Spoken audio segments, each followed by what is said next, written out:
ಗೌರಿ ಗಣೇಶ ಹಬ್ಬದ ದಿನ ನಮ್ಮ ಜೊತೆ ಇವತ್ತು ಖಡಕ್ ಝಾನ್ಸಿ ಇದ್ದಾರೆ. ಝಾನ್ಸಿ ಅಂದರೆ ಗೊತ್ತಾಯ್ತಲ್ಲ? ಎಸ್, ಯಜಮಾನ ಧಾರಾವಾಹಿಯ ಝಾನ್ಸಿ ಪಾತ್ರಧಾರಿ ಮಧು ಭೈರಪ್ಪ ಅವರಿದ್ದಾರೆ. ಬನ್ನಿ ಅವ್ರನ್ನ ಮಾತನಾಡಿಸ್ತಾ ಹೋಗೋಣ. ತುಂಬ ಬ್ಯೂಟಿಫುಲ್ಲಾಗಿ ಕಾಣಿಸ್ತಾ ಇದ್ದಾರೆ. ಹಾಯ್ ಮಧು, ಹೇಗಿದ್ದೀರಾ? ಹಾಯ್, ನಾನು ತುಂಬ ಚೆನ್ನಾಗಿದ್ದೀನಿ. ನೀವು ಹೇಗಿದ್ದೀರಾ? ನಾನು ತುಂಬ ಚೆನ್ನಾಗಿದ್ದೀನಿ. ತುಂಬ ಮುದ್ದಾಗಿ ಕಾಣಿಸ್ತಾ ಇದ್ದೀರಾ. ಆ್ಯಂಡ್ ಪ್ರತಿಯೊಂದು ನತ್ತಿ ಇಡೋ ಸ್ಟೈಲ್ ಆಗಿರ್ಬೋದು ಎಲ್ಲವೂ ತುಂಬ ಚೆನ್ನಾಗಿದೆ. ಸೊ ಹೆಂಗೆ ರೆಡಿ ಆದ್ರಿ? ಸೊ ನಮಗೆ ತುಂಬ ಕಡಿಮೆ ಟೈಮ್ ಇತ್ತು, ಯಾಕಂದರೆ ಕಂಟಿನ್ಯೂಸ್ ಶೂಟ್ಸ್ ಇತ್ತು. ಸೊ ಈ ಶೂಟು ಕೂಡ ಪೋಸ್ಟ್ಪೋನ್ ಆಗ್ತಾ ಇತ್ತು, ಮತ್ತದಾಗ್ತಿತ್ತು. ಸೊ ಲಾಸ್ಟ್ ಮೂಮೆಂಟಲ್ಲಿ ಹೋಗಿ ಫೈನಲೈಸ್ ಮಾಡಿದ್ದು. ಆ್ಯಂಡ್ ಪ್ರತಿ ಸತಿನೂ ಐ ಆಮ್ ವೆರಿ ಪರ್ಟಿಕ್ಯುಲರ್, ನನಗೆ ಹಿಂಗೆ ಬೇಕು ಅನ್ನೋ ಥರ. ಸೊ ಈ ಸತಿ ಏನಾಗಿದೆ ಅಂದರೆ ಚಾನಲ್ಲಿಗೂ ಓಕೆ ಆಗಬೇಕಿತ್ತು, ನನಗೂ ಇಷ್ಟ ಆಗಬೇಕಿತ್ತು. ಸೊ ಹಾಗಾಗಿ ಲಾಸ್ಟ್ ಮೂಮೆಂಟಲ್ಲಾದರೂ ನನಗಿಷ್ಟ ಆಯಿತು ಲುಕ್. ಈಗ ಮಧು ಝಾನ್ಸಿ ಆಗಿ ವೀಕ್ಷಕರ ಮನಸ್ಸು ಗೆಲ್ತಾ ಇದ್ದಾಳೆ. ಸ್ಟಾರ್ಟಿಂಗ್ ಎಷ್ಟು ಬೈತಾ ಇದ್ರು ಅಷ್ಟೇ ಇವಾಗ ಝಾನ್ಸಿ ನೀನು ಮಾಡ್ತಾ ಇರೋದೆಲ್ಲ ಸರಿ ಇದೆ ಅನ್ನೋ ಥರ ಹೇಳ್ತಾ ಇದ್ದಾರೆ. ಸೊ ಆ ಪಾತ್ರ ನಿಭಾಯಿಸೋಕೆ ನಿಮಗೆ ಎಷ್ಟು ಚಾಲೆಂಜಿಂಗ್ ಆಗಿದೆ ಆ್ಯಂಡ್ ಎಷ್ಟು ಖುಷಿ ಕೊಡ್ತಾ ಇದೆ? ಫಸ್ಟ್ ಆಫ್ ಆಲ್ ನನಗೆ ಖುಷಿ ಆಗ್ತಿದೆ, ಯಾಕಂದರೆ ಸಿಕ್ಕಾಬಡೆ ಪಾಸಿಟಿವ್ ಕಮೆಂಟ್ಸ್ ಬರ್ತಿದೆ. ಅಂದರೆ ಇವಾಗ ಏನೇ ನೀವು ಹಾಕಿದ್ರು ಝಾನ್ಸಿ ಅಥವಾ ಏನೇ ಒಂದು ಕಾಂಪಿಟೇಷನ್ ಝಾನ್ಸಿ ಗೆಲ್ಲಿ ಅಂತ ಅಷ್ಟು ಮಟ್ಟಿಗೆ ಜನ ಇಷ್ಟಪಟ್ಟಿದ್ದಾರೆ. ಸೊ ಚಾಲೆಂಜಿಂಗ್ ಅಂತ ಏನಿರಲಿಲ್ಲ. ಯಾಕಂದರೆ ನಾನು ಆಲ್ರೆಡಿ ಪ್ರೀವಿಯಸ್ ಇಂಟರ್ವ್ಯೂಸ್ ಎಲ್ಲ ಹೇಳಿದ್ದೀನಿ, ಏನೂ ಬರದೇ ಇರೋಳಿಗೆ ತುಂಬ ಚೆನ್ನಾಗಿ ಟ್ರೈನ್ ಮಾಡಿದ್ದಾರೆ ನಮ್ಮ ರಾಮ್ಜಿ ಸರ್. ಸೊ ನನಗೆ ಇವಾಗೇನು ಕಷ್ಟನೇ ಅನ್ನಿಸ್ತಿಲ್ಲ. ಯಾವುದೇ ಥರ ಕೊಟ್ಟರು ಐ ಕ್ಯಾನ್ ಈ ಥರ ಮಾಡಿಬಿಡ್ತೀನಿ. ಆ್ಯಂಡ್ ಇವಾಗ ನೀವು ನೋಡ್ತಿರ್ಬೋದು, ನನ್ನ ಗಂಡನ ಮನೆಗೆ ಹೋದ್ಮೇಲೆ ತುಂಬ ಚೇಂಜ್ ಓವರ್ಸ್ ಆಗಿದೆ. ತುಂಬ ಥರ ಆ್ಯಕ್ಟ್ ಮಾಡಿದ್ದೀನಿ, ದೇವ್ರ ಥರ ಅದಾಗಿರ್ಬೋದು. ಆಮೇಲೆ ತುಂಬ ವೇರಿಯೇಷನ್ಸ್ ಕೊಟ್ಟಿದ್ದಾರೆ. ಸೊ ಸೀರಿಯಲ್ ನೋಡ್ರೆ ಗೊತ್ತಾಗುತ್ತೆ. ಸೊ ನನಗೇನು ಕಷ್ಟ ಅಂತ ಅನ್ನಿಸ್ಲಿಲ್ಲ. ಅಮ್ಮನಿಗೆ ರಿಯಲ್ ಲೈಫಲ್ಲೆಲ್ಲ ಹೆಲ್ಪ್ ಮಾಡ್ತಾ ಇದ್ರಾ? ಅಡುಗೆ ಮಾಡೋದು ಅಥವಾ ಪಾತ್ರೆ ತೊಳೆಯೋದು ಅದೆಲ್ಲ ಹೆಲ್ಪ್ ಆಗ್ತಾ ಇದೆ ಇಲ್ಲಿ? ಯಾಕಂದರೆ ನೀವು ಅದು ಎಷ್ಟು ತುಂಬ ವೇರಿಯೇಷನ್ಸು ಒಂದೇ ವಾರದಲ್ಲಿ ಎಷ್ಟೊಂದು ವೇರಿಯೇಷನ್ನ ತೊಗೊಂಡು ಬಂದ್ರಿ ಪಾತ್ರದಲ್ಲಿ. ಸೊ ಅದೆಲ್ಲ ಮಾಡಬೇಕಾದ್ರೆ ಹೇಗೆ ಅನ್ನಿಸ್ತು? ಸೊ ಫಸ್ಟ್ ಆಫ್ ಆಲ್ ಅಂದರೆ ನಮ್ಮ ಮನೇಲಿ ಹೆಂಗೆ, ನಮ್ಮಮ್ಮ ಎಂತಕ್ಕೂ ಫೋರ್ಸಿಲ್ಲ, ನೀನು ಕೆಲಸ ಮಾಡಲೇಬೇಕು ಆ ಥರ ಎಲ್ಲ ಏನಿಲ್ಲ. ಇಷ್ಟ ಇದ್ದರೆ ಯಾವಾಗಾದರೂ ಐ ಕ್ಯಾನ್ ಡೂ ಇಟ್ ಅಷ್ಟೇ. ಅಂದರೆ ನಾನು ಆಚೆನೇ ಕಷ್ಟಪಟ್ಟು ಹೋಗಿರ್ತೀನಿ, ಮನೆಯಲ್ಲೂ ಕಷ್ಟ ಎಂತಿಗೆ ಅಂದರೆ ನಮ್ಮಮ್ಮ ಮಾಡಿಸಲ್ಲ. ಸೊ ಹಾಗಾಗಿ ಮನೇಲೂ ತೀರಾ ಕಡಿಮೆನೇ ನಾನು ಕೆಲಸ ಎಲ್ಲ ಮಾಡೋದು. ಸೊ ಇಲ್ಲಿ ಬಂದಾಗ ನೀವು ಮೊನ್ನೆ ನೋಡ್ತಿರ್ಬೋದು, ಒಂದು 2 ಡೇಸ್ ಬ್ಯಾಕ್ ಪಾತ್ರೆ ತೊಳೆಯೋದೆಲ್ಲ ಸೀನ್ ಇದೆ. ರಿಯಲ್ಲಾಗೆ ಹೋಟೆಲಲ್ಲಿ ಹೋಗಿ ಪಾತ್ರೆ ಎಲ್ಲ ತೊಳೆದಿದ್ದೀನಿ ನಾನು 3 ಸತಿ. ಅದು 3 ಸತಿ ತೊಳೆದಿರೋ ಪಾತ್ರೆನೆಲ್ಲ ನೀಟಾಗಿ ಫುಲ್ ಖುಷಿಯಾಗ್ಬಿಟ್ಟಿರ್ತಾರೆ ಆ ಹೋಟೆಲವರು. ಸೊ ನೀಟಾಗಿ ನಾನೇ ತೊಳ್ಕೊಟ್ಟು ಬಂದಿದ್ದೀನಿ. ನನಗಂತೂ ಯಾವ ಥರ ಹೋಗಿದ್ದಿದ್ದು ಅಂದರೆ, ಆ್ಯಕ್ಚುಲಿ ಸೀನ್ಗೆ ಹಾಗೆ ಬೇಕಿತ್ತು. ಫುಲ್ಲು ಅಷ್ಟು ಹೈಫೈ ಆಗಿರೋ ಝಾನ್ಸಿ ಈ ಥರ ಮುಸ್ರೆ ತಿಕ್ತಾಳೆ ಅಂತ ಹೇಳಿದ್ರೆ ಅವಳಿಗೊಂದು ಹೆಸಿಟೇಷನ್ ಇರುತ್ತಲ್ವ. ಸೊ ತುಂಬ ರಿಯಲ್ಲಾಗೆ ಅದು ಒಂಥರ ಗಲೀಜಾಗಿತ್ತು ಅದು ಕಿಚನ್ನು. ನನಗೆ ಮುಟ್ಟೋಕ್ಕೂ ಅಸಹ್ಯ ಆಗ್ತಿತ್ತು. ಬಟ್ ಸೀನಿಗೋಸ್ಕರ ಮಾಡಿದೆ. ಯಾ ನಂಗೆ ಲಿಟ್ರಲಿ ವಾಮಿಟ್ ಬರೋ ಥರ ಫೀಲ್ ಆಗ್ತಿತ್ತು. ಸರ್ ಹೇಳಿದ್ರು, ನೀನು ಆಕ್ವರ್ಡ್ ಫೀಲ್ ಮಾಡಬೇಕು ಅಂತೆಲ್ಲ ಹೇಳ್ತಿದ್ರು. ನಾನಂದೆ, ನೀವು ಹೇಳೋದು ಬೇಡ, ನಂಗೆ ರಿಯಲಾಗೆ ಬರ್ತಿದೆ ಅದನ್ನ ನೋಡಿದ್ರೆ ಅಂತ ಹೇಳ್ತಿದ್ದೆ. ಅಂದರೆ ತುಂಬ ಅಂದರೆ ಈಗ ಬಿಂದಿಗೆ ಹಿಡಿದು ಜಗಳ ಮಾಡೋದಾಗಿರಿಂದ ಹಿಡಿದು ಆ್ಯಂಡ್ ಪ್ರತಿಯೊಂದೂ ಸೀನ್ಸು, ನೀವು ಅಡುಗೆ ಮಾಡೋ ಸೀನ್ಸ್ ಆಗಿರ್ಬೋದು ಆ್ಯಂಡ್ ತುಂಬ ರಿಯಲಿಸ್ಟಿಕ್ಕಾಗೆ ಮಾಡಬೇಕಾಗತ್ತೆ. ಸೊ ಅದ್ರ ಬಗ್ಗೆ ಏನು ಹೇಳ್ತೀರಾ? ಇಲ್ಲ, ನೀವು ನೋಡಿದರೆ ಪ್ರತಿಯೊಂದು ರಿಯಲಾಗೇ ಮಾಡಿರೋದು. ಅಂದರೆ ನಮ್ಮ ಕುಮಾರ್ ಸರ್ ಡೈರೆಕ್ಟರ್ ಏನಿದ್ದಾರೆ, ಅವರು ವೈಡಲ್ಲಿ ಮಾಡಿದ್ದೀವಿ, ಕ್ಲೋಸಲ್ಲಿ ಬೇಡ, ಕ್ಲೋಸಲ್ಲಿ ಮಾಡಿದ್ದೀವಿ ಆ ಥರ ಅಲ್ಲ. ಅವರು ಕ್ಲೋಸಲ್ಲೂ ಫುಲ್ ತೊಗೋತಾರೆ, ವೈಡಲ್ಲೂ ಫುಲ್ ತೊಗೋತಾರೆ. ಸೊ ನಾವು ಏನೇ ಮಾಡಿದ್ರು ರಿಪೀಟೆಡ್ ಒಂದು 3-4 ಸತಿ ಮಾಡಿಸ್ತಾರೆ. ಸೊ ಅಂದರೆ ನನಗೆ ನಮ್ಮ ಸೆಟ್ಟಲ್ಲಿ ಮಾಡೋದಕ್ಕೇನು ನಂಗೆ ಅಸಹ್ಯ ಆ ಥರ ಫೀಲ್ ಆಗಿರಲಿಲ್ಲ.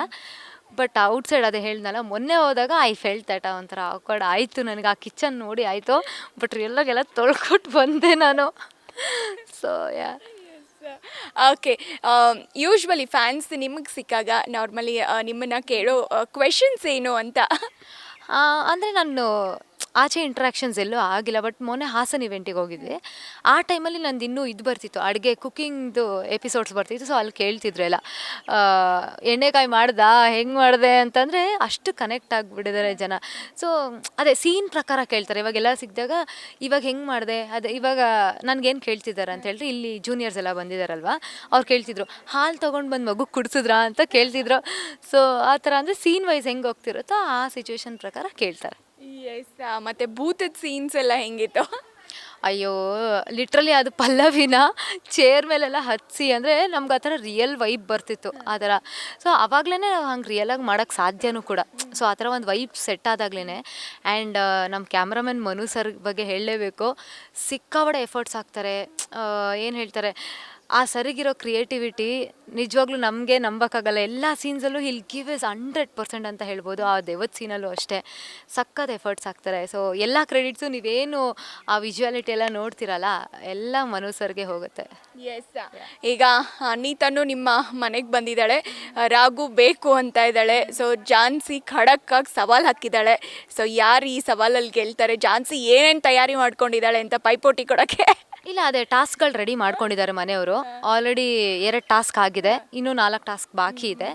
ಸೊ ನೋಡಬೇಕು ಏನಾಗುತ್ತೆ ಅಂತ. ಬಟ್ 100% ನಾನು ಒಬ್ಬಳೇ ಒಂದು ಕಡೆ ಹೋರಾಡ್ತಿದ್ದೀನಿ, ಇನ್ನು ಎಲ್ಲರೂ ಕೂಡ ಒಂದು ಕಡೆ ಇದ್ದಾರೆ, ಎಲ್ಲರೂ ಮೋಸ ಮಾಡ್ತಾರೆ ನನಗೆ. ಬಟ್ ನೋಡ್ಬೇಕು ಏನಾಗುತ್ತೆ. ಇನ್ನೂ 3 ಟಾಸ್ಕ್ ಆದಮೇಲೆ ಗೊತ್ತಾಗುತ್ತೆ ಏನಾಗುತ್ತೆ ಅನ್ನೋದು. ಅಲ್ಲ, ಝಾನ್ಸಿ ಆಸ್ತಿ ವಿಚಾರನ ಬಿಟ್ಟೇ ಬಿಟ್ಲಾ ಅಂತ ಈ ಒಂದು ರಾಘು ಪಡ್ಕೊಳ್ಳೋ ಒಂದು ಇದ್ರಲ್ಲಿ ಪ್ರೀತಿ ಅಥವಾ ಹಠದಿಂದ ಶುರುವಾಗಿರೋದು ಇವಾಗ ಪ್ರೀತಿಗೆ ಟರ್ನ್ ಆಗಿದೆ. ಬಟ್ ಆಸ್ತಿ ಎಲ್ಲ ಬಿಟ್ಟೇ ಬಿಟ್ರಾ ಅಂತ. ಹೆಣ್ಣು ಅಂದ್ರೇ ತ್ಯಾಗ ಅಲ್ವಾ.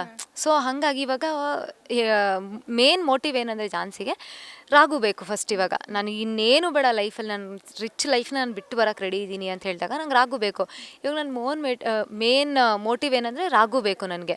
ಸೊ ಅವ್ನು ಸಿಕ್ಕಿದ್ಮೇಲೆ ಮುಂದೆ ನೋಡೋಣ ಏನು ಮಾಡ್ಬೋದು ಅಂತ. ಬಟ್ ಸದ್ಯಕ್ಕೆ ಇವಾಗ ಆಸ್ತಿ ನನ್ನ ಹೆಸ್ರಿಗೆ ಆಗಿದೆ, ತಾತನ ಹತ್ರ ತೊಗೊಂಡ್ಬಿಟ್ಟಿದ್ದೀನಿ. ಸೊ ನೋಡ್ಬೇಕು ಏನಾಗುತ್ತೆ ಅಂತ. ಎಸ್, ಇನ್ನೊಂದು ಕೇಳಬೇಕು ಅಂತಂದರೆ, ರಾಘು ಝಾನ್ಸಿಗೆ ಯಾಕೆ ಇಷ್ಟ ಅಂದರೆ, ಇಷ್ಟ ಆಗುವಂಥ ಒಂದು 3 ಗುಣ ಹೇಳೋದಾದರೆ?